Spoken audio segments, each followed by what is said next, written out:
No Jumper, coolest podcast in the world. OG Maco in the building. How you doing? What's up, Adam? Kicking it. You feeling good? Get right up in there on the mic. Don't be scared. Pause. Feeling all right. Decent. Feeling decent? I survived last year, so I'm happy. Yeah, you're a guy who's been through a fucking absolute avalanche of shit the past few years, huh? Yeah.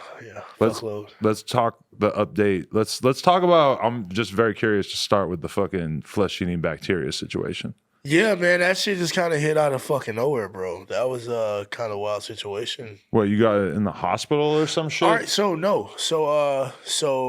I bought my girl like a diamond ring. That part's important because you have to understand why I didn't think anything was wrong. Okay. So I bought my girl a diamond ring on her birthday, which is like November-ish, like late November. But is this will you marry me shit? No, this is like I really, really love you, and I never bought a bitch a diamond ring. Okay. Right? So I get her a diamond ring or whatever, and the next couple of days, I end up with like a cut on my eye. So I'm thinking like we was just like fucking or something, and my eye got cut. You know, nothing of it. Okay. And over the next couple of days, I have to go to Seattle, handle some business.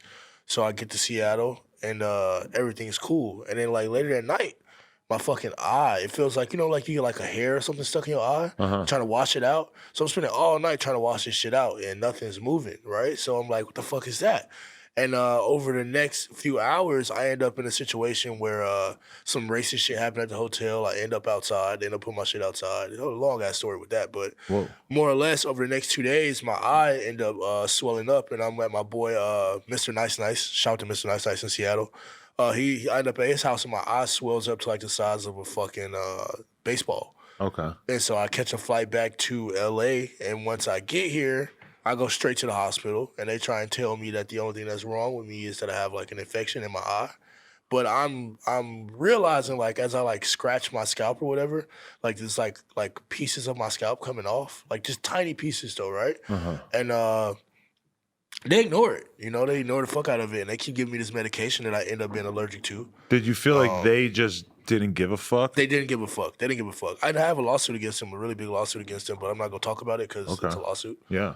But at the end of the day, long story short, maybe a couple weeks later, after they released me from the hospital, they tried to, I released myself because they tried to fentanyl me up, and I wasn't going for that either. Really? Yeah, they took me off of the pain medicine I was on in the middle of the night and tried to fentanyl me up. What, they had you on some regular shit? What, some Vicodin or something? I was on Dilaudid at first, which is already really strong. Okay. Right?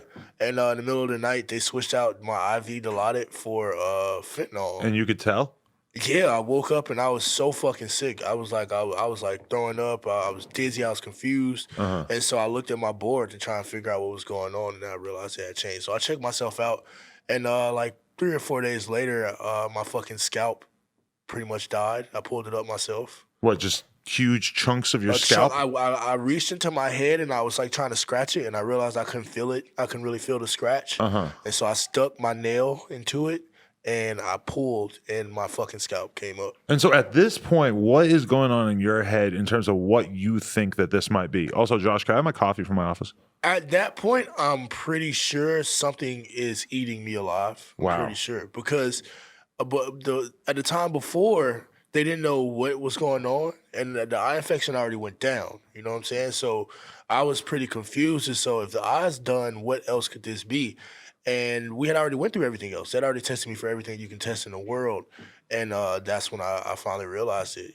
Like the shit came out. I started Googling everything you can Google, and that's when I realized that it was necrotizing fasciitis, which is flesh-eating bacteria. And so you think you got it because you are allergic to the medication? No. So it turns out you can get it from like really brackish water, which makes sense. Because brackish? What's brackish? Like dirty, infected bacteria kind of water. You were drinking the water? Well, I was in Seattle, tap? and Seattle is a very rainy place. And remember, I was stuck outside, middle of the city, right, going through shit. Okay. So I think somewhere along the line, I picked it up while I was in Seattle. And shit, man, that shit almost killed me. It almost killed me 100%. Wow. And so at what point did it start to get better? Or are you just trapped in the hospital for months and months? So I got out of the hospital, and I didn't trust them because, like I said, they tried to fentanyl me up. Right, and, okay. I don't know if people know about fentanyl or fentanyl addiction. But you're somebody who's probably done a fair amount of opiates in your life, right? But well, yeah, fentanyl freaks you out. You sip lean and pop perks and all that shit. But fentanyl is a different level. Yeah. You know what I'm saying? I've seen people who go from, popping 30s to they taking the fake 30s and then they smoking fucking fentanyl. But why would the hospital feel like they had to put you on a way stronger painkiller? Like, was the pain actually that bad? The pain is that bad. Oh, No, the okay. pain is not even was, is, because I'm still healing. Really? So the pain is that bad. It is. It's, I mean, your flesh is falling off, bro. Right. You know, so it's. And what's the healing process like? Well, but you ejected yourself from the hospital, so is there a point where you had to go back and be like, I need more treatment? I had to go back and do more treatment and shit like that. And, What's the treatment like? Sit around pumping you full of fucking medications. When I got back home, I started doing like natural remedies like aloe and black seed oil. And you feel like that stuff works? It was working. Yeah, it works. It does. It's a process, but it does work. And I had one of my homeboys. He like abandoned his whole life and moved up to LA and took care of me like 24 hours a day. Wow. You know, day in, day out. At nighttime, fucking waking up in the middle of the night, putting fucking aloe and stuffing medication in me. So yeah. Damn. So was there a point where it almost seemed more likely that you weren't going to make it in this whole situation? Yeah. I remember distinctly, I was watching the fucking Saw series from like the beginning to the end. Right. Because my mind state was like, okay, let me watch something where people are in more pain than I'm in. And it'll even it out.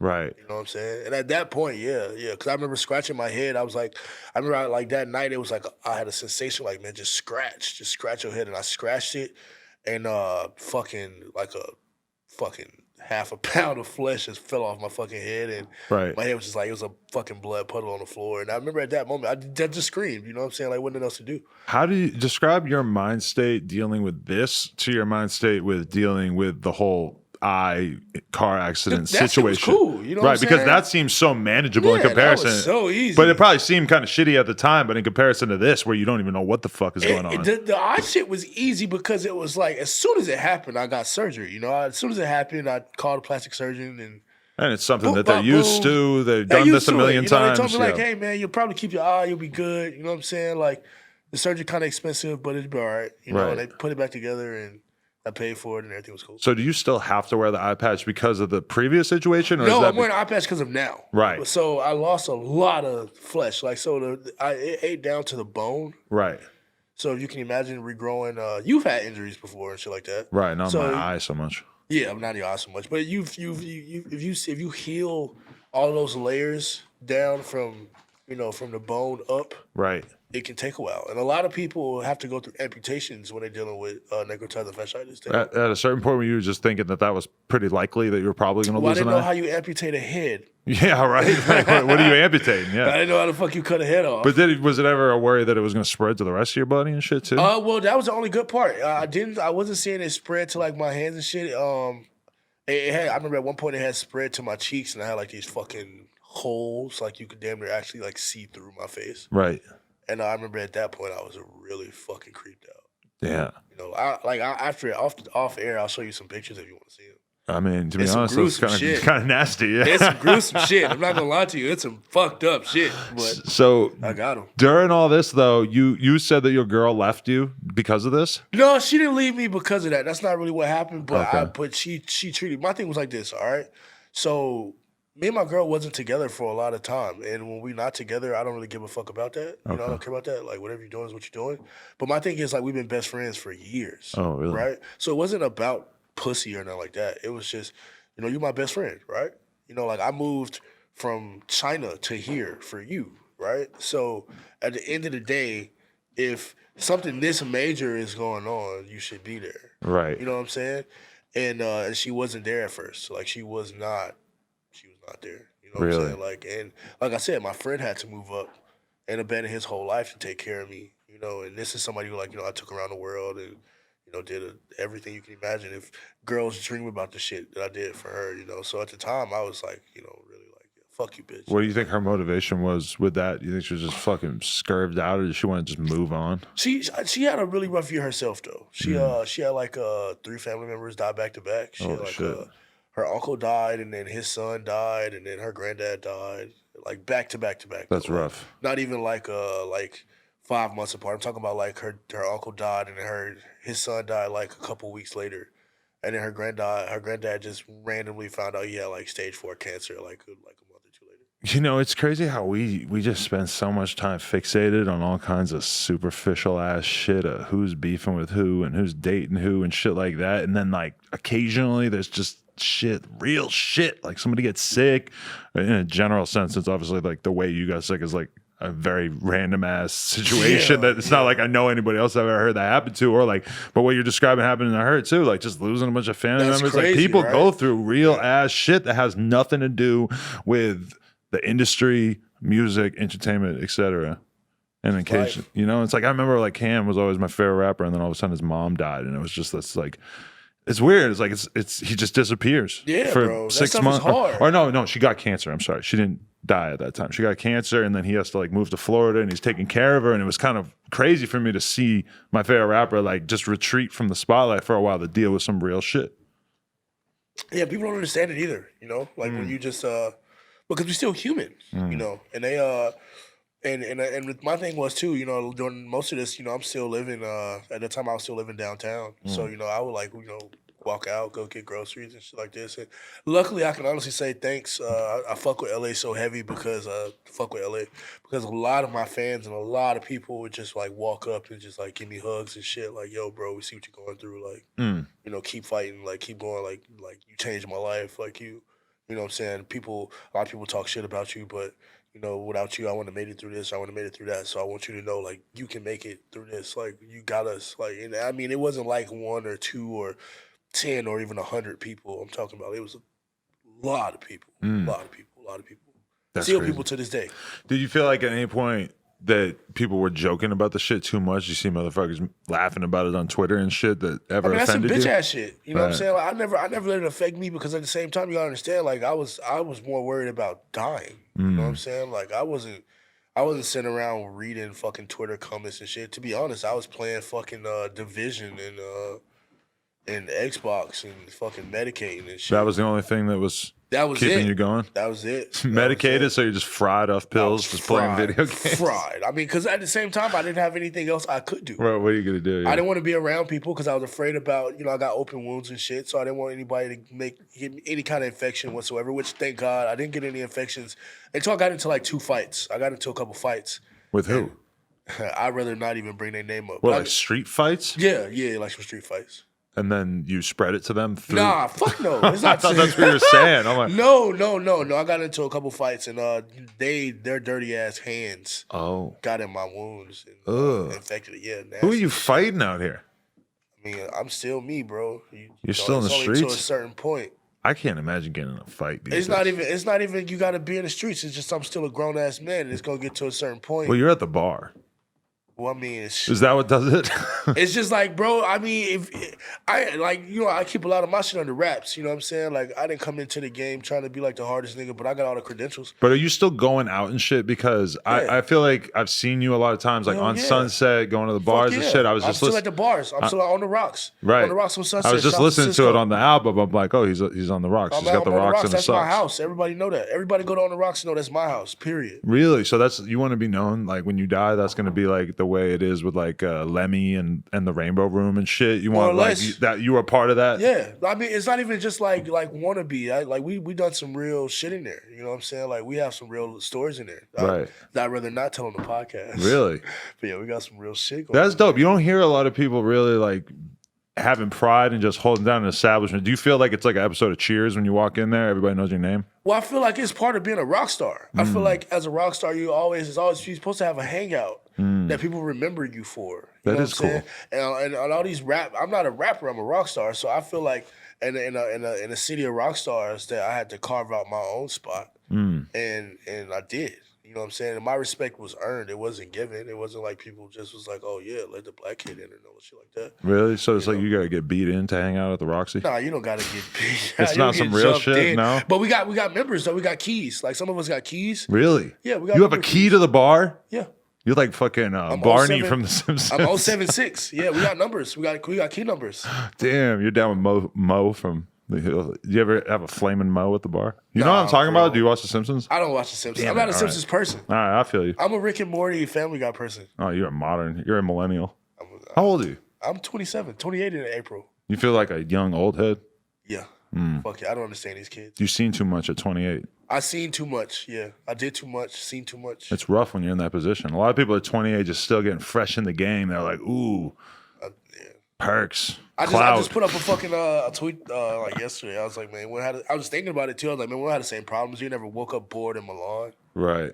And that's true. Like, I really have woken up, like, fucking bored in Wiesbaden, Germany, or bored in Milan, bored in Rome, bored in Toulouse, France. Like, niggas ain't never even been to Toulouse. Niggas don't know where Toulouse at. I don't know where Toulouse is at. I was just in Tulum. Sounds like it's like You a think, letter y'all or two talking about away. Mexico where the thoughts go. Y'all talking about Tulum. Do they go there? That's where all the thoughts go. All the thoughts. I didn't really see many thoughts. Posting in Tulum. Nah, you're and right. they're I just see some yeah, thoughts. big ballin'. Is that not cool?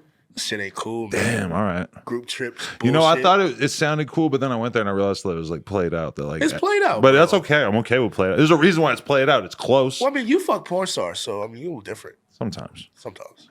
I'm not just a dick. You're not. OG I mean, Maco.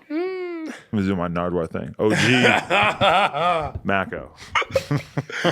Man, we go back, man. People don't even know we go back like that. I know. I remember that I went to a Dash Radio show that you did that probably lasted about 2 episodes. Pretty much everybody in LA at some point has had a Dash Radio show. Hell yeah. My partner dropped out on me. Right. Okay. But I just remember that at one point you ended up in like a very extended rant about sort of like types of jeans and who was wearing those types of jeans earlier on, and you were talking about the Migos, and you were talking about Uzi, and talking about the jeans. I don't remember which types of jeans, but we were talking take me about through all the lineage. the Rick, all that Rick Owens. Everybody know what's up. Everybody know when they come to me in the Rick, how I feel about the Rick. That's sort of like early 2011, 2012 period where hip hop started really fucking with high fashion on like a street level. And honestly though, they weren't fucking with it heavily though. They was like dibble dabbing in it, you know, like, and that was what that conversation was about. Actually, we was talking about how right now everybody trying to get credit for all the fucking fashion shit, but the real fashion heads they kind of overlook us because people just steal our shit and keep moving. Just like he just walked like, oh man, nice boots. You know, the boots You mean is- like young kids in Atlanta in general, like people I from just your mean like generation? I mean, like all these random rap niggas and all these hype beast ass kids under my generation. Like they don't understand where the fashion comes from in a sense, and they don't understand why we even got into it either. You know what I'm saying? They just like, oh yeah, let me go buy some. Oh, I seen Travis in the new Rick. Let me go buy it. And they really can't even afford it either. You know what I'm saying? Right. But they gonna go get it though. That's just still important to you? In a way, I feel like fashion is an expression of everything that you are, and I feel like if you're trying to do fashion, then you shouldn't do it. I feel like it should just be whatever you are and whatever it is. You know what I'm saying? Like it should just come out like that, and that's as deep as it should go. But if you just do what comes natural, like for me, I just wear like a fucking t-shirt and jeans every single day, and I don't think anybody's looking at me like, oh, he's into fashion.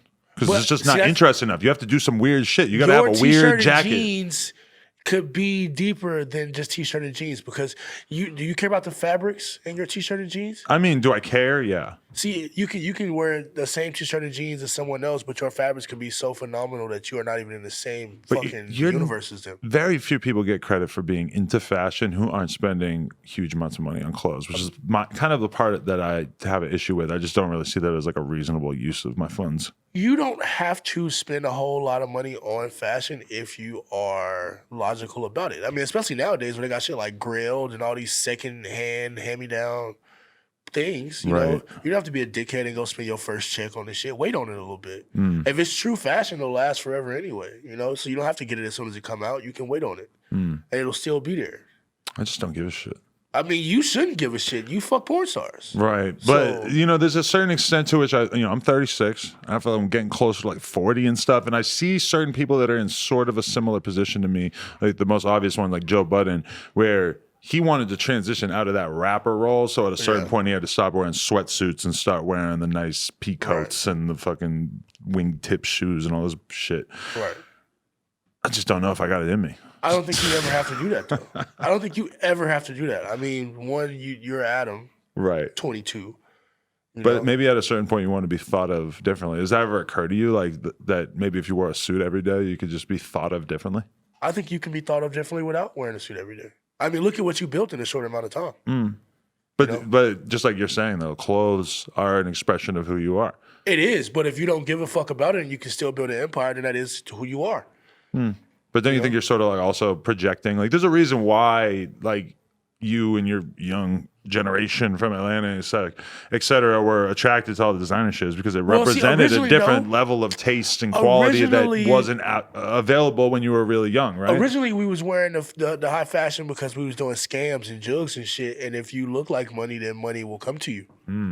That's originally why we started doing it. We originally started wearing all the high-ass fashion because we was trying to get the kids to come let us run the scams with them. Now, whether when you ran your scams, you took people off and you didn't give them no money, or you was like somebody like me where we ran our scams, you know, so we paid people off and made sure they got a lot of money so they would keep spreading like, hey, yo, go fuck with bro because he give you money. You know what I'm saying? Either way, you still got to look nice. Will the unwritten scam history of Atlanta ever be communicate? Will there ever be like a documentary? I hope not. I hope not. Nobody ever get a game up like that. Why is the scamming world is still thriving from your perspective? People still eating off that shit, man. People still eating to this day. And every time I hear one, I ain't gonna say no names, but every time I hear these little niggas giving up game, like it's cool, like just to get on for a second, that shit lame, bro. That shit hella lame. You think TJX6 is snitching on the game? I'm not saying no names. I ain't getting into no beefs. I'm not doing no shit with you, Adam. I'm just saying at the end of the day, it's niggas who got kids, niggas who got families, niggas who got cases, and all sorts of shit, and niggas who fight in their cases using the money that's coming from these techniques that's been thriving for years. And the more and more they keep putting that shit out there, the less and less effective it is. I'm corporate now. I feel for MasterCard and Visa, Discover. I hate to think of the shareholders suffering. Fuck them.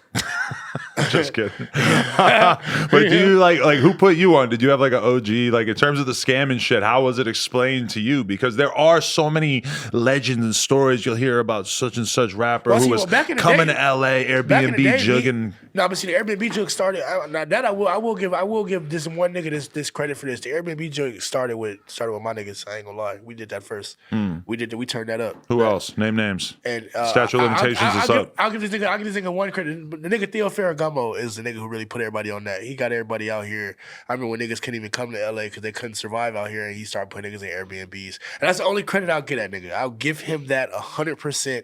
He did that. That's funny to think of that being an era in which, you know, a lot of young kids were able to sort of make the leap to LA through this specifically. It's turned on so many careers because niggas was able to come out here and stay out here, right, and thrive like that. But I remember back in the day when I used to run into Quavo and I was sitting him at the Apple store in Lenox and shit back in Atlanta. You're saying they were scamming too?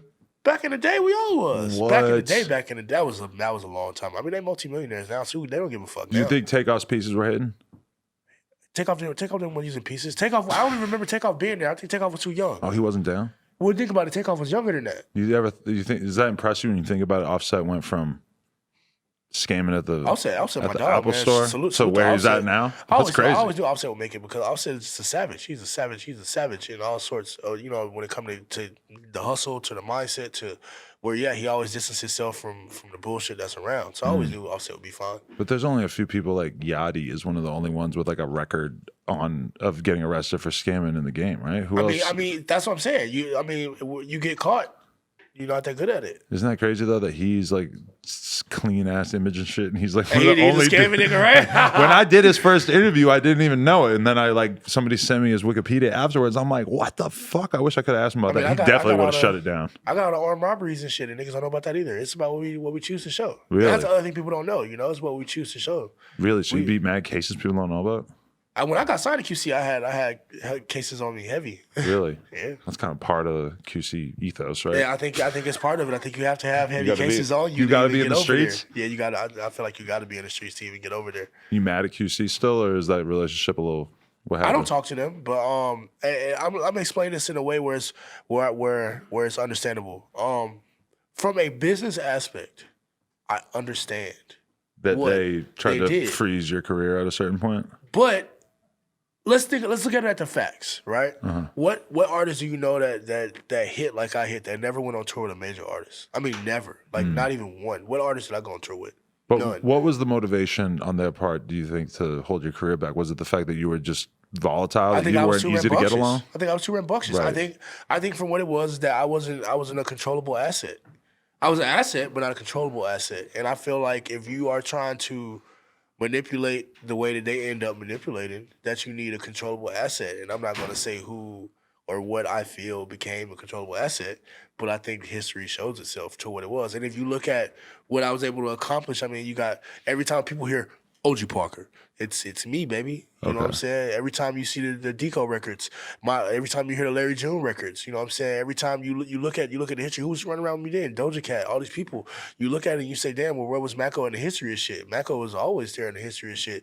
So QC had plenty of opportunities to say, look at what we're doing. Look at the fashion. Look at where this guy's coming from. But if you do that, if you give me that light, if you give me that shine, you can't take it back. You think it was just a personal dislike that you guys developed for each other? That it seems to me like that was probably bigger than any other element. That was bigger than anything, and that was because there are some things that happened off camera that was real. Really? And tell us about them. No, fuck no. Some shit. No matter how much how I feel about somebody or what it is, some shit remains in the streets, and it'll always be that way. And I respect P to a level where. You know, I remember some shit happened and P pulled up to my house in the hood. You know what I'm saying? I remember P was able to call me like, hey, man, grab this, you feel me? Come, some shit going on. And then, I'm right there. And you were there. And he remembered that too. So do you feel like that relationship was strong enough that you should have been able to work through whatever kind of issues y'all had? I feel like at this point, we should be able to work through it. Not that I don't want nobody to try, I don't want them involved in my career or like that. I'm just saying like you giving out bags of money to see who can free JT and all this other shit. Nigga, just give me my just due. Because we had conversations about this. You know what I'm saying? That this empire getting built. You know what I'm saying? We had this conversation. If you look at the history of shit, there was no QC over at Motown or QC over at Capitol Records before there's OG Maco. OG Maco gets us to Capitol Records. OG Maco gets us to Motown. It was me and rest in peace, my homie Young Greatness. You know what I'm saying? It was me and Greatness over at Motown. And then Skipper wasn't there yet? Skipper, but no, they never did. Everybody was there. Migos then was still signed to 300. Rich was still signed to 300, but nobody was able to sign to Capitol or Motown. The interest wasn't big enough. Do you feel like them having a Yachty and them having Migos and shit like that, do you think that allowed them to basically? Do you think you would have got a different level of attention if they didn't have other things that were succeeding at that time? I feel like there wasn't. I feel like that was the plan. I feel like I love Yachty to death, but Yachty was just a recreation of what was already going on in the aspect of. You got the selling team. You had OGG. You had the producers. You have the colorful character with the fucking blonde hair raging and shit. You got the colorful character with the red hair raging and shit. Right. You know what I'm saying? I just wasn't so happy and fucking go lucky. I was more kick ass and fuck you, bitch. Yeah, but do you see? Are you willing to acknowledge that like Yachty probably just had like this likable sort of like fun persona that you maybe didn't have? You're likable if you're not saying fuck you, suck my dick.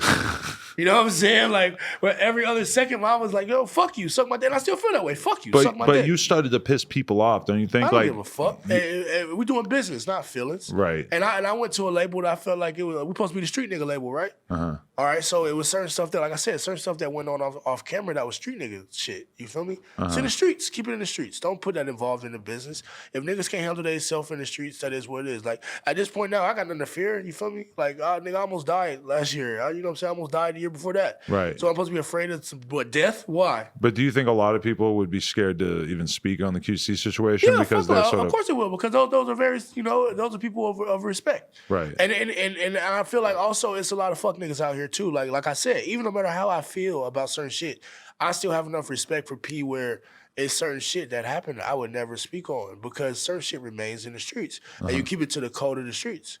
And that's what it is. And if you've never been in the streets, then I don't expect you to keep no code of the streets. If you some square ass nigga, then you go and tell Adam 22 what happened to you and go tell mommy and daddy.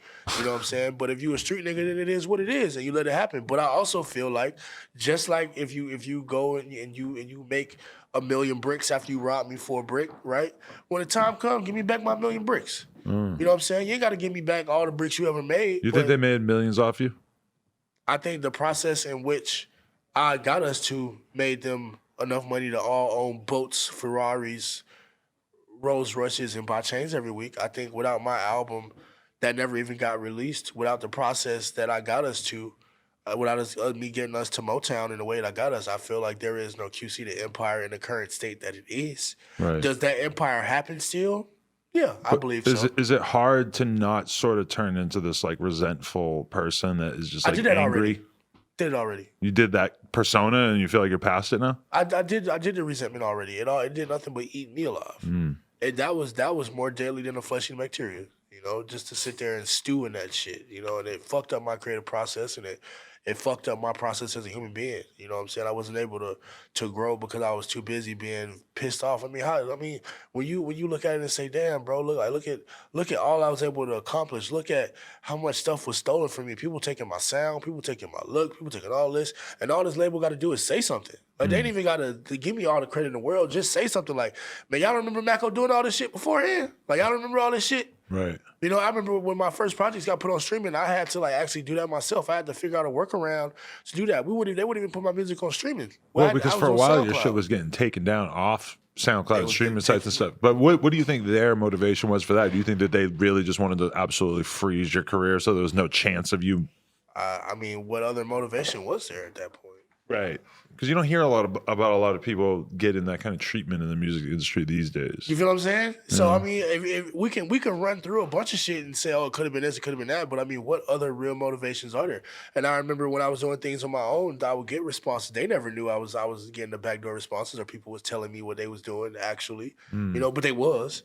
And I found out when there was certain magazines that wouldn't put me up or talk about me or speak on me because of certain things. They was in fear of the relationship with QC falling apart, so they wouldn't talk about me. You know what I'm saying? Or certain artists that everybody like they hard, but they really bitch ass niggas because they wouldn't say certain shit because they was so afraid. Oh yeah, QC won't fuck with me. You know what I'm saying? Managers, oh, QC won't fuck with me. And at the same time, QC was still doing what QC was doing and still not fucking with them. That's the craziest part about it. QC still didn't fuck with them. So, it's funny because I'm picturing Coach K or P watching this, and I feel like they probably don't give a shit. They'd probably be like, oh, it sounds kind of gangster. Yeah. Like, fucking, why would they have any problem with being represented that way if they seem like they can toss their weight around enough to make people, or if they could not even say anything and already have certain magazines be shook to fuck with people. I mean, at this point, I interviewed you and Skip it. So, I mean, if they're gonna be mad at me, then that's all. I gotta come. Like I said, I'll say it. Yo, P, hey, we good, bro. Just those bags that you keep handing out to everybody, just throw me one. That's all I want. I feel like I did a lot of hard work. I feel like I did my part. You remember that conversation we had in Studio B that day? I feel like I did my part on that. So if you can fuck with me, I would appreciate that. Other than that, wish me well. I'm doing fine. You know, Maco got that flame just dropped. It's going crazy. Do you feel like that is the kind of thing from your life experience that you've seen happen a lot? Because I'm not going to be honest, I don't really see, even the richest guys I know don't seem like they're really like throwing people bags just to be nice. No, I don't. I mean, nor do I expect it to happen, but I'm still gonna say what I say. Yeah. You know, I don't, because at the end of the day, I've done what I had to do this whole time, and I've been fine. Right. Just like you said, you see me around LA. I don't look like I'm having any sort of problems. Every time you see me, I'm doing just fine. Pop up in the same spots. So how do you feel about your financial situation right now? Like probably a lot of people are curious. Wish everything could be better. I mean, I'm not riding around in fucking boats and Kulikans. Me neither. No yachts.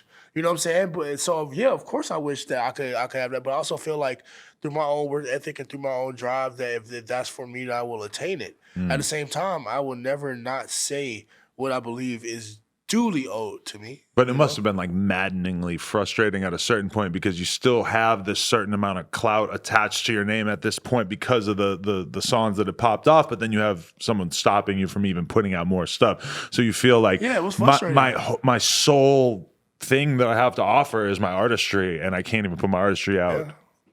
It's got to be tough. It was tough. But I mean, nobody took pity on me. Everybody thought I was just some fucking one-hit piece of shit, you know, and everybody told me I was supposed to be trash and yada, yada, yada. People even now say, oh, yeah, QC dropped you. I'm still signed to QC right now. You know? But so, do you wish you could put an end to that, or?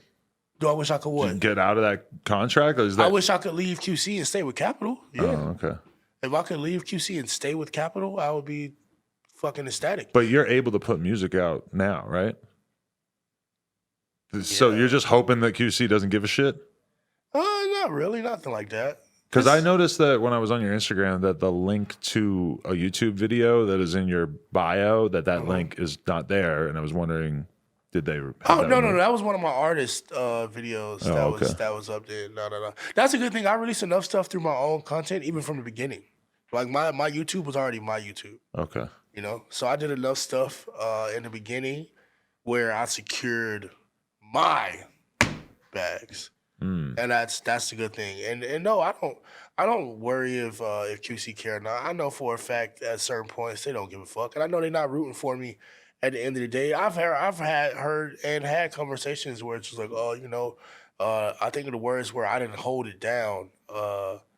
When times were bad, which I'm trying to remember when times was bad for QC, but That you didn't hold it down? that's what I heard. That's what was told to me. That the problem was I didn't hold it down when times were bad. That's what I heard. Those were the exact. I think that's the exact quote. I can say that's what it was. I didn't hold it down, which I don't know how I didn't hold it down because I mean look at shit. You know, they got a restaurant in fucking Falcons in the Falcons Stadium. Right. You know? Like how did I hold it down? They damn near run Motown and Capitol, and I don't see anybody else who got us there. I don't see who got us to Motown. Right. Who got us there? I mean, hey, they would probably say Yachty and Migos. No, Yachty got signed after me, so that's impossible. And Migos was still at 300, so that's impossible. We talking straight facts. I ain't gotta try and flex my dick. It just is what it is. Like I got us there. Right. And you can say that's what it is, or that was their maneuvering, or whatever it was. But I wanted to go to UMG, and they told me that Capitol was a better move for the label as a whole. Right. And so I went with Capitol. Like let me hold down the label. Let me do what's best for the label because UMG wanted me. Did you think so? Looking back on that, you regret that decision? Depending on what they do after, depending on how they feel. If my phone rings or I have a conversation with somebody to talk to them and they can maybe clarify like why things went that way, yes or no. But I mean, because you never know. Maybe I went with UMG and my life turned out different on some personal shit that I wasn't that I'm not happy with. But it's like a classic situation. Whenever anybody ends up signing through somebody, they always end up regretting any sort of middleman being involved in that situation. Always, we see it with always, Uzi always, playing out constantly always, right now. Always. But I mean, with me, I never look at things purely financially because I feel like the finances can always be gotten another way. So who's to say I don't sign with UMG and the things happen in my life and I end up, not being around? Maybe my mom gets sick, or maybe. Life happens different ways because one blessing begots another curse. Is that something that ever crossed your mind? Were you ever like, is this karma? Did I do something horrible and the fucking universe is against me? I know I did enough. I did enough good. I did a lot of bad, but I know I did enough good. I don't believe in that karma bullshit anyway, so. I believe the karmic essence is real, but I believe that it takes. I know murderers who make millions. Right. So I don't believe it works the way we think. Yeah, I don't.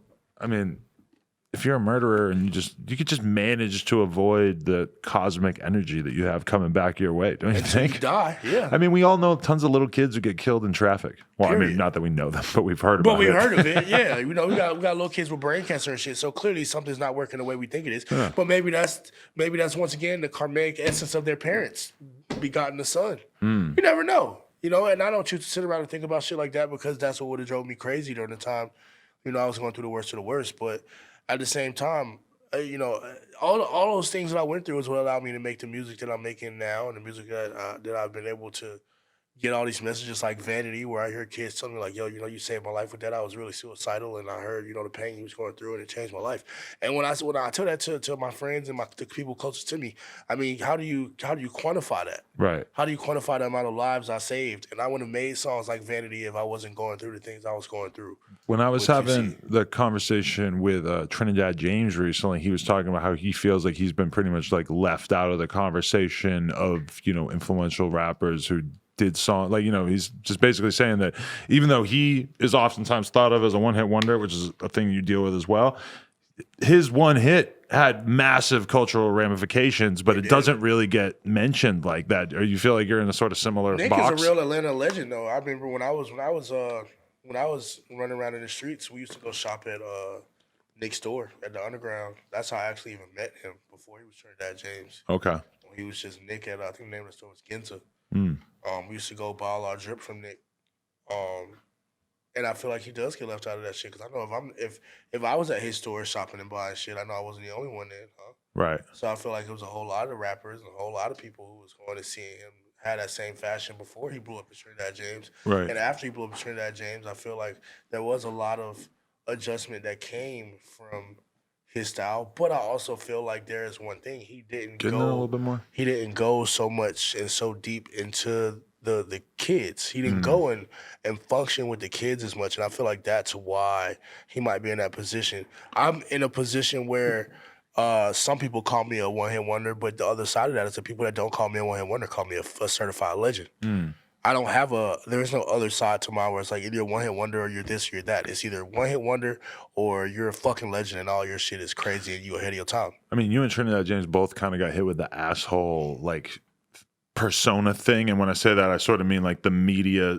You know, there was like just certain incidents that Just sort of shit on us, crafted yeah. like a narrative. With him, it was like, oh, the hate New York thing. With you, I remember there was a big Meninist controversy. You And called that was the yourself a craziest Meninist, shit ever because Meninist was a fucking joke. right? It was a joke Twitter. This is like us very early in our understanding of like feminism and male toxicity basically and got shit Me like that. Too'd. Yeah, but just for quoting nothing. a Twitter For account. quoting a fucking joke Twitter account, people tried to say I was some misogynist fuckboy. I remember a girl threatening to stop hanging out with me back in the day because I followed the Meninist account. Because you followed the Meninist account, yeah.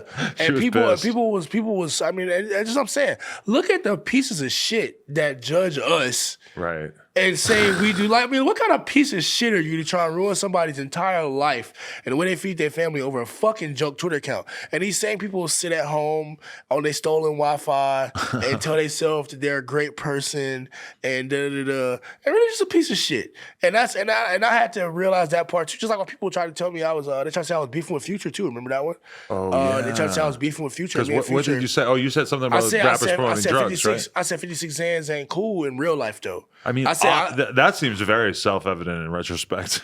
I said Future's my favorite. The thing what about it was, or the tweet stream was Future is my favorite artist. The whole thing was about the kids following what rappers say. And what I said was, I think the kids should be held to a standard where we believe in them more than to say, oh yeah, whatever a rapper says, they're gonna do. Because, next tweet, Future is my favorite artist. Right. Next tweet, 56 Zans ain't cool in real life. Right. And the only tweet that got kept was 56 Zans ain't cool in real life. And you know what's crazy is that now you see Future saying, like, you know, apologizing to Juice Wrld for promoting drugs. You see Juicy J on Twitter the other day saying, I apologize. If I ever made you do drugs, I'm sorry. And that's what's crazy though, is that Future and Juicy J aren't like Lil Pump. Lil Pump, if Lil Pump were to say, you know, I was promoting drugs, he was 16, whatever. Who gives a Juicy fuck? J was a grown-ass man. Right?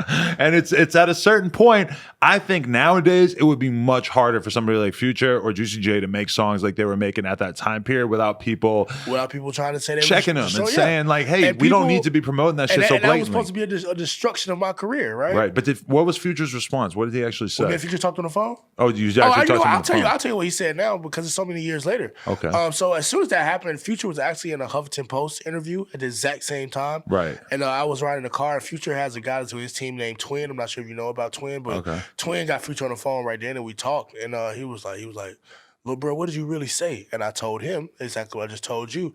And he was like, "Oh man, you don't let him do it to you. You don't let him use you." He said, "Man, you can't never let them turn. You can't never let them turn us against each other. You can't. That's what they want to do." He said, "That's what they want to do, man. They want to try and turn us artists, us black men. They want to try and turn us against each other and make a narrative where it put you down and bring me up, or bring you up and put me down. But we can never let it do that." He said, "At the end of the day, I'm Future. What I crafted is what I crafted, and I gotta live that." He said, "At the end of the day, whatever drug use shit I say, whatever it is, that's my record sale because of that at this point. And whatever demons come from that, that's what I got to deal with. But I mean, I look at all the success I'm getting from that too. You don't see me crying about it. So you can't, if you want to be the hero, be the hero. I agree with everything you're saying, but just know it's gonna be shit that come from that, and that's what they're gonna do to you. So be careful about it." And I said, "Man, you like my favorite artist, bro. I would never even do no shit like that. You know what I'm saying, to you, to try and put you down or nothing, bro. I got niggas who dying off these shits. And at the time I had a homie that just passed from the Zans and shit. You know, I got homies who dying off this shit. So I was just trying to make a statement about what was going on. Right. You know, he gave me the condolences and we got off the phone. Right. And that was it. That's actually a really interesting look into how Future views that situation in how he had like a private conversation with you. Because it's like, obviously when he's speaking to the public, he might have a different filter. Right. But that made me gain even more respect for him. Right. Like when we had that conversation, it was like to hear his voice saying it. You know what I'm saying? And to know that he was actually looking at the perspective of, I see what you're trying to do. Right. And I do respect it, but no, what they finna do to you is finna be terrible. Like, But they finna fuck you over. It's interesting that he already, even that early point in his career, he was like very, very conscious of the fact that the media was really looking for any opportunity to take fuck you two up. young, hot artists from Atlanta, whatever, and find a narrative to say that they have beef with each other. Because when you see the media talk about Future so much, he almost never has any comment about it. Almost never. Yep. Which is kind of like a thing you learn over time if you're a real big artist, is that maybe you don't have so much to gain from getting I'm in barely there. doing any interviews after this one. I just, me and you always said we was gonna do this interview forever, so and I wanted to come do this interview. Well, you have a very interesting story. I really decided I was going to take a step back from doing so many interviews this year because I just don't like doing a lot of the bullshit ones that I kind of fucked with before. I ain't gonna lie to you, a lot of these niggas ain't really talking about shit, no. They ain't really got nothing going on. I mean, it is always weird when you get an artist in who you like the music a lot, but then they got nothing going on upstairs. They just dumb as fuck. That's always kind of a weird It's experience. sad. I mean, at the same time, like I say, man, you know, my the thing that terrifies me is that I have to live in a world with these people. I have to grow in a world with these people who don't understand basic concepts of government, basic concepts of consumerism, basic concepts of anything, you know, and everything to them is just a fucking meme or a fucking tweet or a 15-second video on Instagram. And if you ask them anything deeper than that, they don't know. They don't know. And they try and ridicule you for knowing more than that. And I think the time in which being ignorant was cool died a long time ago. Now the ignorance cannot be cool in the age of information. But that's what's weird is that you very much found your success at a time period where you were able to just make a sort of manipulate people. an unabashedly angry song with a sort of ridiculous over-the-top hook that just sort of caught on. Because wouldn't you look back at that and say that you were at a point in your life then where you really didn't know shit about the world and you were coming from a much less nuanced perspective? Now you know too much. I know much more than I knew then, but I knew enough. I knew enough then, and to be honest, I wish I wouldn't have affirmed so many things that I knew then. Now, right? I wish I would have like kept it a mystery and kept it in the dark for myself, for my own peace, because I see so many people who aren't aware of things, and I'm just it's apparent to me, and they live such happy lives. Right. You know, like that whole ignorance is bliss thing. But I feel like ignorance can be bliss, but you still have to know. Right. Even if you don't want to know the monsters in the closet, you still gotta open the fucking closet, you know? Right. And I feel like when I made that song, I knew the monster was in the closet, and I knew that if I let the monster out, that what would happen, you know? I knew it would happen. People always say, did you know? Did you know? Did you know? Well, I only knew because I was a rappy, what I call as a rappity rapper. Like niggas like Jid and all them, you know, rappity rapping ass niggas, that's their whole thing. Can I out rap you? Can I do more punchlines or greater metaphors than you? I felt like I was doing the same thing at a level. Me and Jid even got songs back then where we going back and forth, you know what I'm saying? And that shit wasn't getting me nowhere. You know, it wasn't getting me where I wanted to go. It wasn't that it wasn't respectable, but it wasn't getting me where I wanted to go. And I wanted to be a rock star. And I realized I can't be a fucking rock star coming up here fucking rickety rapping and rappity rapping and shit. I gotta go out here and rage and get the people something that they can just fucking scream at the top of their lungs and feel like they free. Right. You know what I'm saying? And that's where the whole you guessed it thing happened. Right. And that's why Fuck 'em happened right after that, because that was my thing. Like, you know, I want to free the people. I feel like it's enough anger going around right now, but what if we like alchemy, you know, you can exchange that anger for something positive. Yeah, I mean, you deserve the credit for just being in tune with the culture enough that you could tell that there was a different attitude or energy coming down the pipe in terms of rap music. You know, that there was going to be a lot of aggression coming out that we maybe hadn't seen through like even the earlier in the 2000s. You know, there's a lot of weird rap happening, but it wasn't screaming. They wasn't showing their emotions about it. And if it was like all downtrodden and fucking druggy and shit. Because when you have Odd Future and ASAP, who are sort of like painting this picture of like this fun young lifestyle, right? You kind of need the angry element. And if you've been watching the culture long enough, you always can see that happening. That like you can only have disco for so long before you have like punk energy they gotta to balance counteract each other out. it. You know, they got to. They got to balance each other out. And you know, and that's why it happened again when you come with like people like 6ix9ine came in, and he came in right on that edge, or you had Right. you know, or you had to balance. Like I feel like, you know, rest in peace, X. X was, and I told him that I was like, yo, you are exactly what I was meant to be. And the fact of you're combining those worlds of you have this melodic embrace of the dark parts of the world that happens, and then you are able to free those same people in the same album, sometimes in the same song That was the crazy shit about him, was that he was able to do it both. Because at the same time. when you look at hip hop right now, it's like you have very much this sort of like rougher, angrier shit that is popular, and then you have like a lot of shit that's just much more melodic that really almost doesn't have anything to do with rap at this point. Those are like the two sides of it, and he sort of personified that. And I told him that. I told him that to his face, and I'm happy I was able to do that at LA Live. I was like, "Yo, bro, that's really." And he asked me that. He asked me about that too. He was like, "Bro, how do you get through it?" Like he's like, "Bro, knowing that." He told me, he's like, "Bro, I know." That's what he's like. I know. He's like, well, "How do you do that shit, bro? How do you get through it? Like, how do you get through knowing like this was supposed to be yours?" And he said it. He didn't even say it like real arrogant, Like he said it in a way like he just turned around, like, and you seen like it was a fucking massive, packed out, sold out crowd, and he was like, "This was supposed to be yours." Wow. Like, how do you deal with that, bro? Like that shit would drive me crazy. And if you ever talk to X, he was real about when he said shit. But did you take offense to it?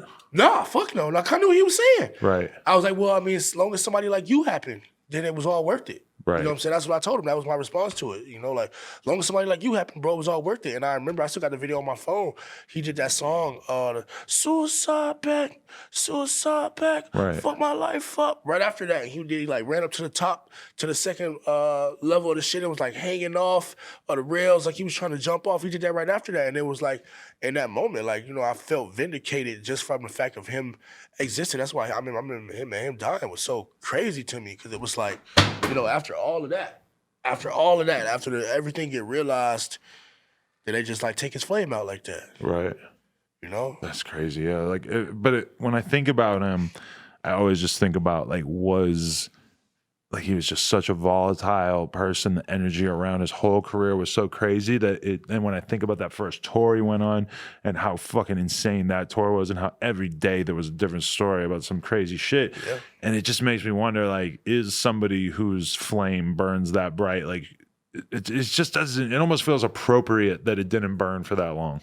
Like somebody threw nitrous and gasoline on it, right? It's like in some way, there's a little bit of a silver lining to the fact that we don't know what a 50-year-old Kurt Cobain is like. Yeah, no. That we only got to see this short period. At the same time, though, you can't. I feel like I look at it like this. If X was Kurt, do I get to be Ozzy? Because you got the Lord of Darkness. Still Ozzy. You see Ozzy. Ozzy is still Ozzy till right now. And Ozzy them did. You want to talk about fucking rock star? Right. They rock starred, you know what I'm saying? But it never got to him. And I always think about that too, dude. X's flame was fucking massive. Do I go ahead and accept my flame growing bit by bit every year? Right. Whatever, do I let my legend? Because my legend now, it builds more. Every year, more and more kids realize what I was able to bring to the game, or how I was able to change things. Even though there's a whole bunch of people just like, what did he do? What did he do? Those dudes are just the fucking dumbasses who. But do you really feel like shit. You're ever going to be able to really capitalize on that? Because at a certain point, it's like a lot of the biggest names from that early era, at the end of the day, it's not like they're really doing numbers. I'm not sure. Even the biggest names, it's like kind of hard to imagine them selling out big shows and shit like that. Hip hop traditionally just has a very, very short memory. I feel like hip hop does, but that's the thing about it. I once again, I'm a rock star, and I feel like it's up to me and my actual fans, or the people that say they support me, or those people who say they're my friends. Because that's another thing I learned. I had a lot of friends, in the industry, and they think, I don't know if they think I give a fuck about them now, but I don't. I just realized what kind of pieces of shit they are. Like you trying to let this, holding on to this bit of fame and ignoring a phone call is how you hold on to it. That's your grasp at it. Like, oh yeah, I'm still too big to answer this call. Right. Like that's all you got. What the fuck are you really doing? And I always wonder why people do that. If you got so many guys who feel like they was left behind on this rampart, right? Why don't we all come together and put shit out? right? Right. And if we push it out, enough of us all push it out together, right? When we get some kind of acclaim for it, if your base was this and my base was that, why not work together? But you look at these fucking mega dickheads, and everybody complains separately without working together, and then they say, "Oh, no one loves us." I mean, really? I mean, you never know who love you because you're too busy trying to dick ride or get to Future and get to Kendrick and all the people at the tippity top instead of working with your fellow man who's like right there next to you. And I think that more so holds all of us back than the oh, will you ever be able to live up to those expectations you have of being a legend?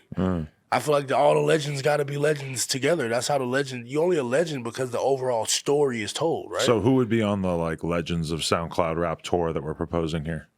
I mean, if you ask me, you gotta. And Dex is still right here in the middle of the kids now. Dex? Dex, definitely. Dex, very influential, yeah. But I mean, he's sort of someone who just felt like they were just making the same song over and over, and it's just sort of people that they lost interest. Dex did a lot of things to his career on his own. Too many features, too. He's one of those people who I can honestly say I don't feel like anybody fucked over their career, but Didn't he sell his SoundCloud to some random person like very early on? I think so, I'm but pretty I'm not sure sure that's a real thing. You know, also when you come into it though, you got to think about it like this too. Even if it's, you see how hard it is to even remember some of these people. Like I'm sitting here now, like trying to rack my brain. Like, okay, who's there? Because you got people that pop in and pop out, like OT Genesis, right? He pop in and. But it's interesting because he does a good job of still staying relevant in the industry and stuff. He's still at Rolling Loud. He wasn't booked at Rolling Loud, but he's backstage at Rolling Loud, cooling with everybody. You know what I'm saying? So that's what I'm saying. Like, I think a lot of people are able to drop in and drop out, and that's a blessing. I'm more of a hermit. Like, whenever I decide to come out, it's always love. Because that option is always there for you to be one of these guys who's backstage or Rolling Loud, kicking it with everybody, taking photos with everybody, sort of, nurturing relationships, basically just clout munching. Everybody does it. It's a weird thing. I feel weird when I'm in that environment because everybody's doing it to me. Right? It's so weird. And I'm doing it a little bit to other people too. People like us who are more, we in life. Because like I said, man, every time me and you see each other, it's just some in life shit. We're just old enough to have perspective on what, a lot of people who are like 20, 21 and shit, it's like if they could be backstage or Rolling Loud, just talking to motherfuckers and networking and shit, they're so excited. Yeah, that is so thrilling. Yeah. You get to a certain point where it's like, okay, but how does this affect my shit business-wise? How does this affect my career? That's all I think about, like this affecting my business. Is this going to drive my business up anywhere? And I think maybe we trap ourselves a little bit by doing that. But do you feel also with like the eye situation originally and then the flesh-eating bacteria that it's like sort of it forced your hand, it forced you into being a bit of a hermit? I was forced in a way, and then me going over to Europe and China so much too. While everybody else was doing tours and shit over here, I was over in Europe, I was over in China, I was over just because there were bags to get there. That's because it was bags in China, bags in Japan. I've been to every fucking country you can imagine at this point. Right. And and honest to God, I mean, who's upset about that? You know what I'm saying? So I have friends, and man, I got friends all over the world, man. I could probably spend a good 20 minutes just shouting out people around the world, and I think that's a blessing too. But you're right, it forced my hand a lot, because people during those times when things happened, I wasn't able to come and mesh with the kids over here, you know? Or when that whole switch happened from being people like around my age to the kids like pumping them. Like, you remember us being in the studio with pumping all them, but I wasn't gonna stay in the studio with pumping all them. I didn't understand what the fuck they jokes and shit was when him and G Nils and all them was around. Like, I didn't get all that shit. Nar used to be around selling with the fucking boards and t-shirts and shit. Like, it just wasn't an environment that was conducive to me. Well, it's like that, they're a couple generations after you. So it's like they're sort of doing all this shit. Like, I remember Pump being in Hollywood, drinking lean for the first, not like the first time, but it's like very early in his career where drinking lean and being in Hollywood with a rental seems like the shit. Yeah. Pump already is not rolling around getting in trouble like that. He knows he needs to stay in the crib. And if he's going to be, I don't even know. He said he stopped drinking lean. I haven't actually seen him drink lean in a while, but. That's what I'm saying. I'm looking at his story, looking at his eyes, like, still looks all right. It looks a little sober, yeah. How's your? Actually, pause. I have to piss. like so bad that I never do this, but I got pissed so bad. Ugh, all right, piss break done. Okay, what's your personal drug use like these days? Like, how hard do you party? I stopped smoking weed. What? I barely drink at all. What? Even when you're at the bar? Even when I'm at the bar. What are you drinking in there? Sprite? No, I'll get one gin and juice. Okay. Still gotta keep it player, but just one, Right. only one. The only thing I actually do take is my pain medicine. That's about it. Really? And I mean, I'm kind of forced to take it. Yeah. I have no choice. Would you prefer not to? Yeah. At this point in my life, yeah, fuck yeah. Because it's Right. been a year straight. I went 26 years without ever taking any pain medicine whatsoever. And then going from that to being forced to take pain medicine every day, all day, Right. Shit sucks. sucks. And people, that's why I tell my friends who get high on the same shit I take to function. Even through this whole interview now, I'm like, I'm in pain like fuck. Right. But I refuse, and it's been through my entire career, I refuse. I've never done a show high or drunk. I've never done an interview fucked up. And so I refuse to do this one that same way. I was like, I'm not going to take my pain medicine before Really? I do this interview. I'm not going to be here like glossed out trying to fight a nod or some shit. Yeah, when you are on your pain meds, is there a certain element of that where you just sort of feel like you're just sort of... Yeah, 100%, and that's why I try and, like, when I'm doing that type of shit, I try to do one or two things. I try to be in the studio or make sure I'm at home. Right. Because I don't never want to be in a situation where I'm known for, like, oh, yeah, Maco's nodding out so-and-so situation. And people not understanding, like, yo, like, this man's in a lot of fucking pain. Right. You know what I'm saying? Like, pain you can't even imagine. So it's like, I never want people to misconstrue my shit. And I've never been one to try and glorify the drug use as much. Now, I'm going to talk about it in my rap songs and shit because let's be real about it. When we rapping, we're not just talking about our current life. We're talking about, a lot of times we mix things happen in the past with things happen in the present with things that's happening in the future. That's how we do it. But listening to your new album, it seems like your brain goes to drugs a lot when it's music making time. Well, yeah, because I've been on drugs a lot when it's music making time. I just told you, when Right. I'm trying to make sure, like, if I'm on drugs, I'm in the studio. Okay. But I want to use it for something. So You know what I'm saying? the lean and shit, that makes a reappearance when you're in the studio. Do you feel like that's the I only appropriate drink time? lean only if I feel like I'm going to be sick. And that's it. And Really? that's the only- yeah. That will I'm not- stop you from getting sick. I'm gonna be honest. I've never really thought about lean from like a medical perspective. Well, I mean, it's cough syrup. right. You know what I'm saying? Like, if you have any excuse to drink a couple lean, just think about. I mean, now them fucking junkies, bro, it's 90 a line. You ever notice that you'll like never see the Migos drinking lean on Instagram and shit? Yeah. I don't think that means that they're not drinking lean, but it's interesting to Not see gonna what speak on rappers that, but clean it's- up their image Yeah, but publicly. I mean, but look at where they are now. Yeah. Biggest group in the fucking world. Do you really want to be the opioid group? Probably a lot of brands probably don't want to see Don't them wanna with see that. pints. Don't That's what wanna I would see them with assume the pints. motivation might be. You can do whatever the fuck you want to do when the camera's off, but Yeah. don't want to see you with the pints. And people who don't really know what's going on, to them, like they'll see you with a double cup, meh, whatever.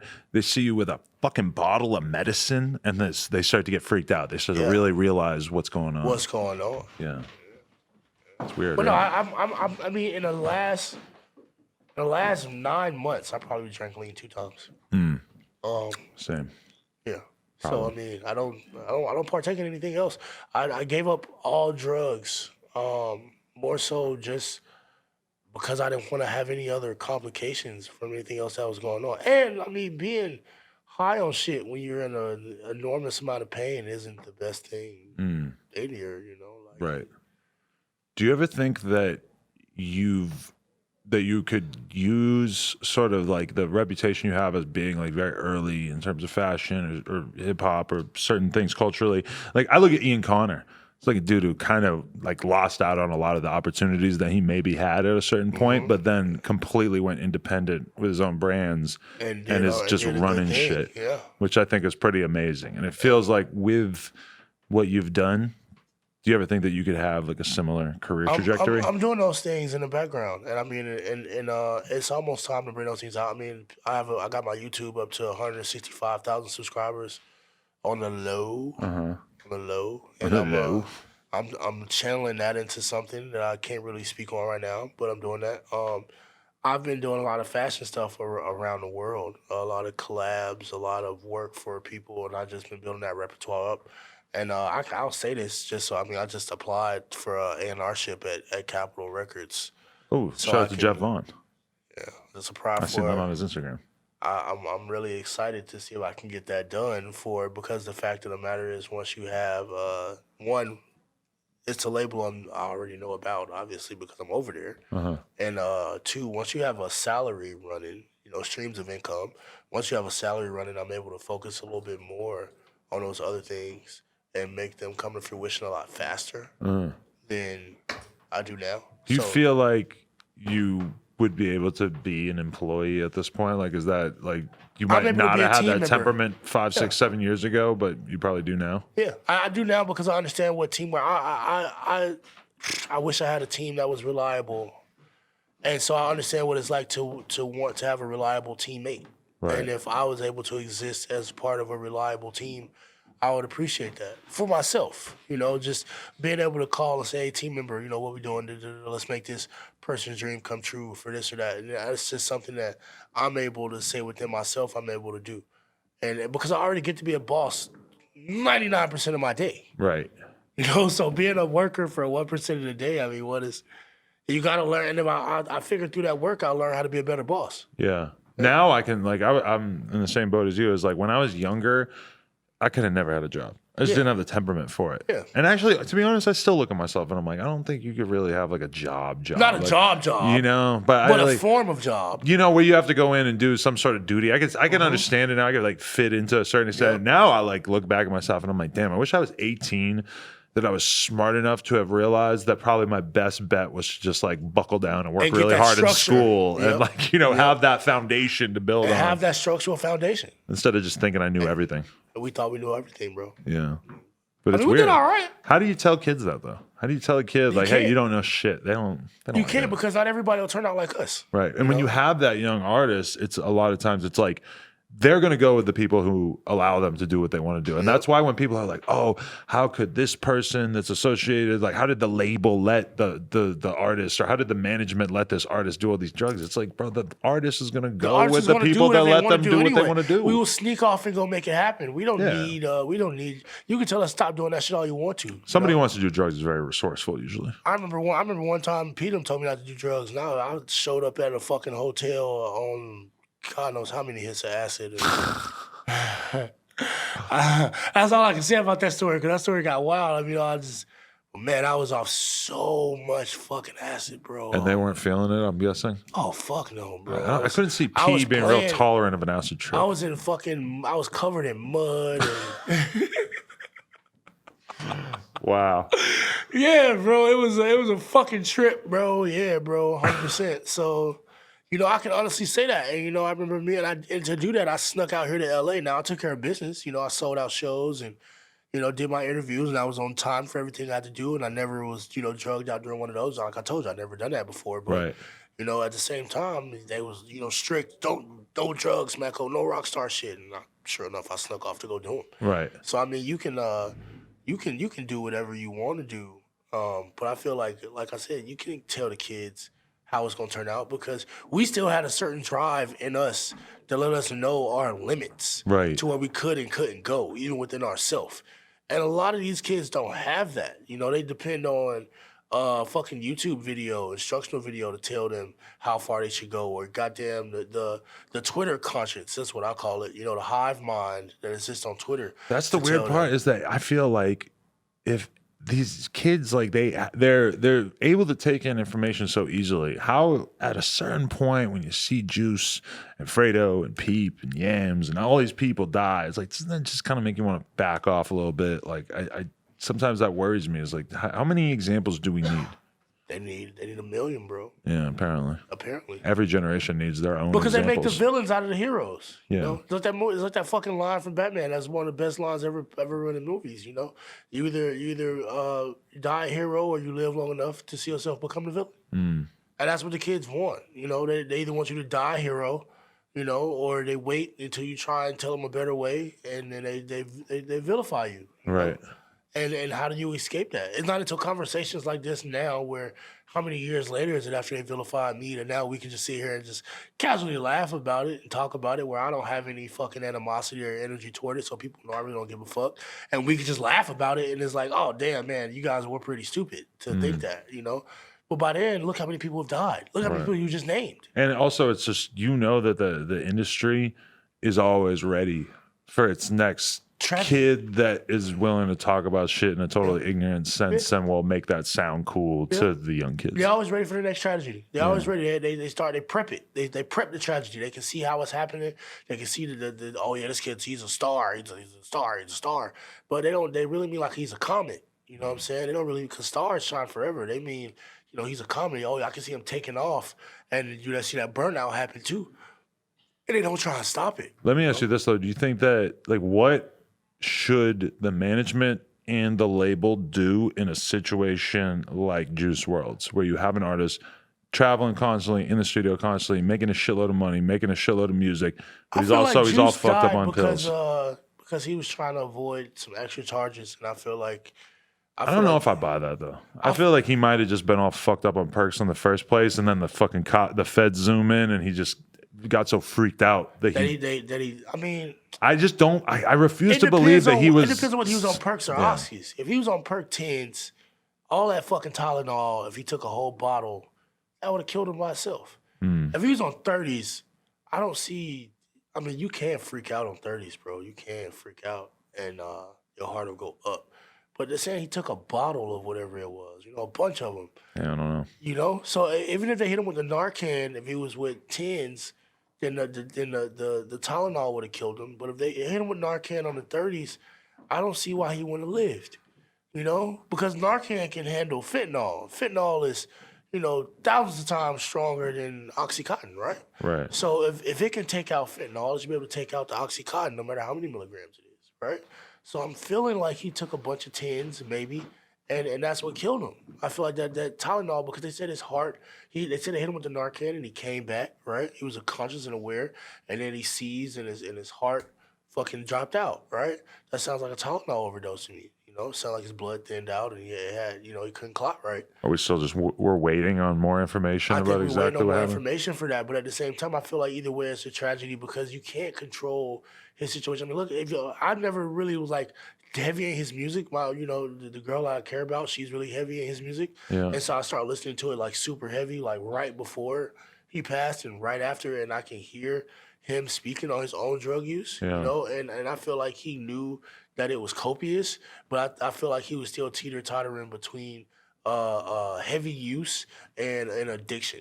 Right. Because when you're addicted, it's a lot harder for you to speak on it so clearly.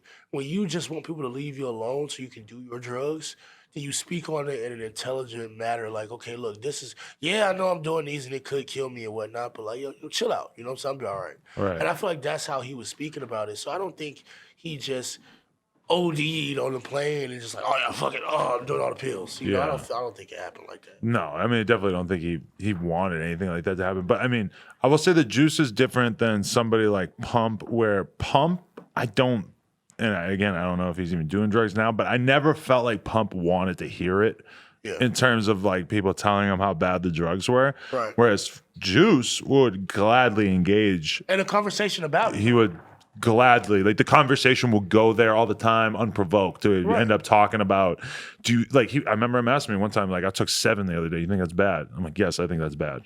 Yeah, see, that's the thing about it. I feel like anybody that'll communicate on that level about it knows or is worried about their own addiction. Have I reached addiction to you? And he's someone who would be talking to me about doing it in high school, like being off hella Zans in high school. Back, But he seemed to like understand the nature of his addiction and to be very much like looking at it, and he's aware of it and conscious of it, which a lot of people are so caught up in the middle of it that they can't be honest about it. And that's why I think he was a different case. I don't think that he was someone that said down. I don't feel like that was something that happened due to an addiction stage. I feel like it happened more out of fear. They had a fuckload of guns and pounds on that flight. And I feel like he felt like, I'm already finna go down for these fucking pounds. But the truth is that head on top of it. We'll probably never know if he knew about the weed, and the guns and everything like that, you know, like to what extent does he know? But he should have probably assumed I feel that like he wasn't going to be the somebody- one I getting feel in like trouble for as it. an artist, when you got your troops with you, Yeah. you know something. You got a whole bunch of people there though that are going to take the charge. You got That your troops with you, and that's why I feel like they fucked up. I feel like whoever was on that plane, at the point where he had all them pills, and he feel like he got to do something like that, his friend's supposed to take some of them pills away, and they're supposed to divvy them up and do those. I understand he in the terminal, and there's no bathroom to flush him down, all that shit, man. Spread that shit out. Spread those charges out. Spread whatever it is out, because now we don't even know what's going on with the charges that's coming from the fucking pounds or whatever going on with that whole situation, right? Right. So if it was able to end like that after he died, it could have ended But like that. When he the was Fed alive. said it was a dead case, like in the sense that they're not even trying to pursue it because I think that they know that nobody on board is going to talk about Is it, gonna so talk they got about it. nothing to go on. You know what I'm saying? Which is kind of crazy because that means that even this, it's kind of like the perfect crime, you know? Which is kind of amazing that it worked out. Like aside from the fucking the juice death, situation, it's kind of like, wow, that really was That's the what it way to took? do that. Yeah.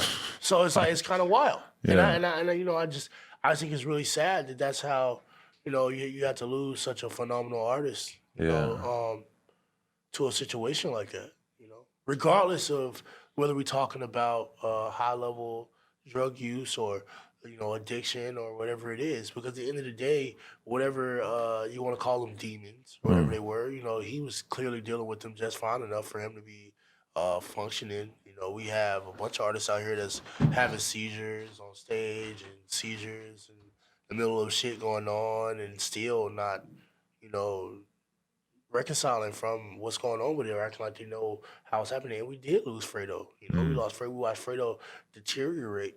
You know, like it's not like he was just like something else killed him. Right. You know, like that was a real legend. Like we just watched it just eat his whole shit away, and boom, he just died. You know, at a young age. And there's a lot of people that if they were to pass, you know, and I think Juice is actually probably like the prime example where it's like if he passes, the fans have got to feel some degree of being implicated in a way because it's like this is a large percentage of what his music was about. This is what you wanted to hear from me. It's like you have to learn. Like people, we can't give up on our hope that the fans will learn something from their heroes dying. Yeah.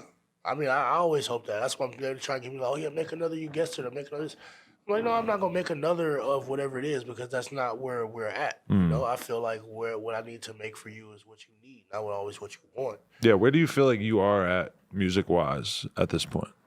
I feel like I'm in a mature state of rambunctiousness. I feel like I'm an older rebel, you know, where now I understand how to rebel while existing inside of a system.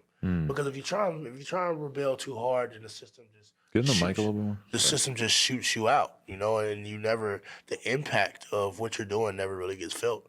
And if you do too little, then, you know, no one ever even realizes that you're trying to fight against what's going on. But if you make the right moves and you still make the music enjoyable for the kids, then they talk about your life, right? And they relate it to their life, but the things still happen. Just like you hear, I'm on the rocks, you know, and you're like, oh, he's on fucking Sunset. Oh, shit.